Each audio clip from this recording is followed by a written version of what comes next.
कृष्णाय वासुदेवाय हरये परमात्मने प्रणत क्लेशनाशाय गोविन्दाय नमो नमः।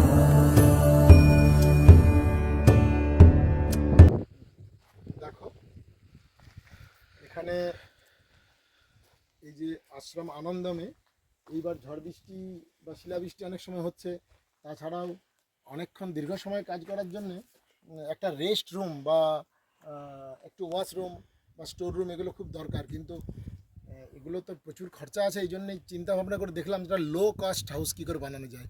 তার জন্য রেডিমেড পিলার নিয়ে নিয়েছি, 10 ফুটের পিলার আর মাঝখানে দুটো 12 ফুটের পিলার। এটা দিয়ে এই যে জায়গাটা দেখছো এটাতে একটা আমি শেড বানাচ্ছি, কিন্তু শেডটা এমন একটা শেড হবে যার নিচের পোর্শনটা একটা কোঠা বাড়ির মতো থাকবে, মানে উপরে তাল কাঠের কড়ি দিয়ে উপরে যদি আমি অ্যাসবেস্ট কিংবা টিন দিই তার তার যে তার উত্তাপটা নিচে আসবে না, নিচটা ঠান্ডা থাকবে। এবং উপরে আমি ভেবেছি অ্যাসবেস্ট এসেই দেবো, অ্যাসবেস্টটা আমি কালার করে নেবো। আর এইবার দেখো তোমায় দেখাই, এটা টোটাল যে লেন্থ তুমি দেখছো তার মধ্যে এই চওড়াটা আছে, ব্রেথটা আছে তোমার 10 ফুট। আর এটা একটা এন্ট্রান্স, এদিকে সব এই এন্ট্রান্স দেখো এইটা, তাহলে এই 10 ফুট এইদিকে যদি হয় তাহলে এই অবধি হচ্ছে তোমার কিন্তু 9 ফুট, তার মানে 10 বাই 9 মানে 90 স্কোয়ার ফিট।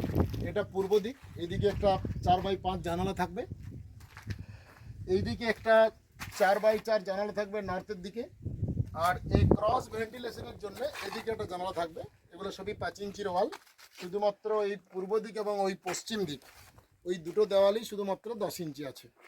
এবারে এটা হলো আমার রেস্ট রুম। এবার এসো, আর এটা এটা হচ্ছে নর্থ ইস্ট, এটা ঈশান কোণ। যদি এদিকে আমার বেড থাকে, যদি 4.5 বা 5-7 যদি খাট থাকে, তাহলে এই দিকের যে পোর্শনটা থাকবে এখানে আমার মেডিটেশন এবং এখানে বিগ্রহ কিংবা আমার গুরুদেবের ছবি এই কর্নারে থাকতে পারে। এইভাবে এটাকে এই নর্থ ইস্ট কর্নারটাকে রাখা হয়েছে। এবারে এখানে এসো, এইবার এইটা যেটা তুমি দেখছো এটা কিন্তু 18 ফুট লম্বা রাখা হয়েছে, 18 ফুট লম্বা। এই দরজাটা কিন্তু 4 ফুট চওড়া রাখা হচ্ছে। এটা হবে জার্মিনেশন শেড, মানে আদা কাল্টিভেশনের সময় নিচে গানি ব্যাগ থাকবে, জুট ব্যাগ, তারপরে খড়ের লেয়ার, তারপরে বালির উপরে আদার যে সিডগুলো থাকবে সেগুলোর একটা লেয়ারের পরে আর একটা লেয়ার থাকবে, দিয়ে ওগুলো জার্মিনেশন হবে, তারপরে জার্মিনেশনের পরে সেগুলো কাল্টিভেশন হবে বস্তাতে। তার জন্য এটা প্রতি বছরই বিভিন্ন সিডের জার্মিনেশনের জন্যে ব্যবহার করা হবে। বাকি সময়টাতে তো ডরমিটরির মতো ইউজ করা যাবে। এটা হচ্ছে তোমার 18 ফুট লম্বা, এখানেও দুদিকে দুটো জানালা থাকবে এবং চেষ্টা করা হবে ক্রস ভেন্টিলেশনের জন্য ছোট জানালা সামনে দুটো রাখা। এবারে এটা যেটা তুমি দেখছো এইটা এই 10 ফুটটা মাঝখানে পার্টিশন হয়ে এটা 5 ফুট করে চওড়া দুটো রুম হবে, দুটোই 7 ফুট লম্বা হবে। এই যে তুমি এই যে দেওয়া আছে 7 ফুট, এটার এই দিকটা হবে স্টোর রুম, মানে গাঁতি, কোদাল, বীজ, তারপরে তোমার পেস্টিসাইড, যাবতীয় জিনিসপত্র, শাবল, হ্যাঁ, তারপরে তোমার ওই পাইপ যেগুলো কস্টলি এখানে ওখানে পড়ে থাকছে আমরা একটু রাখবো, ওই দিকে এন্ট্রান্স হবে। আর এই যে 5 ফুট চওড়া আর এই 7 ফুট দেখতে পাচ্ছ, এটা একটা ওয়াশরুম হবে, এই দিকে তার এন্ট্রান্স থাকবে। এই মোটামুটি ভাবনা। এটা মদুন হবে, এই যে বাঁকুড়ার আকড় কাঠ যেটা সবচেয়ে কম দাম, যাকে আমরা এখড়ো কাঠ বলি, এটার মদুন হবে এবং তাল গাছের ফাঁকটান হবে এবং সরদলটাও তালের হবে। তাল খুব মজবুত কাঠ, আমি ভেবেছি তালের কাজ করব পুরোটাই, এবং মদুনটাও আমি তালেরও করতে পারি যদি পসিবল হয়, এটা করব। তারপরে অ্যাসবেস্ট দেবো, অ্যাসবেস্টটা আমি প্রাইমার দিয়ে ওটা গোল্ডেন কালার করে দেবো শেডটা। আর বাকি দেওয়াল পছন্দ মতো একটা মিষ্টি কালার করে মোটামুটি যেন একটা আশ্রমিক পরিবেশে একটা লো কস্ট হাউস যেন দাঁড়িয়ে যায়, এটা আমার উদ্দেশ্য। আর এবার দেখো, এইটা আমার গ্রামের বাড়িতে জার্মিনেশন ওই সিডলিং ট্রেতে অনেকগুলো 4-5টা ট্রেতে কুমড়োর বীজ আমরা সিডলিংগুলো বার করেছি। যেখানে এইখানে যে চারাগুলোতে গাছ বেরোয়নি আমরা মেকআপ মানে সেগুলো আবার ভরে দেওয়ার জন্য এইগুলো থেকে বুঝছি। এটা তোমাকে আমি একটা জিনিস দেখাই, এগুলো ছোট ছোট গর্ত আছে, এটা সায়েন্টিফিক্যালি এইভাবে যদি, আচ্ছা এইবার দেখো আমি এটাকে এই যে তোমাকে আমি একটা জিনিস দেখাচ্ছি, এই যে আমি তুলে নিচ্ছি, এই যে দেখতে পাচ্ছ তুমি, এই যে দেখো শিকড়টা কেমন জড়িয়ে গেছে, এই যে দেখতে পাচ্ছ কি বিউটিফুল। এই এই সিডলিংটা 3টে পাতা হয়ে যাওয়ার পরে আমি কিন্তু ট্রান্সপ্ল্যান্টেশন করতে পারবো।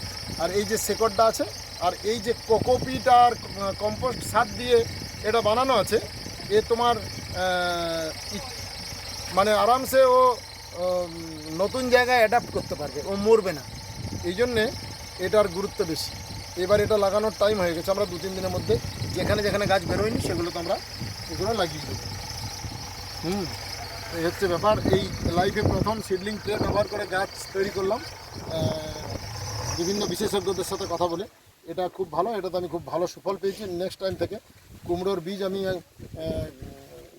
ম্যাক্সিমামটাই সিডলিং ট্রেতে করবো, ট্রান্সপ্ল্যান্টেশন করার আমার ইচ্ছা আছে, এবং এই ধরনের যাবতীয় জিনিস। যাই হোক, এই চলছে কাজ। রাস্তাটা তো দেখলে, এদিকে সব লম্বা ভিডিও হয়ে যাচ্ছে। এই যে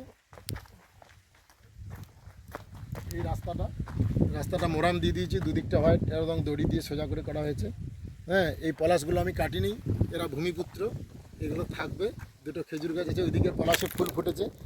আর এইটা যেটা দেখছো, এটা আমার 12 মাস বাড়িতে যে শাকসবজির দরকার, এই পোর্শনটাতে সেটাই হবে। যেমন এখন কি কি হয়েছে তুমি দেখো।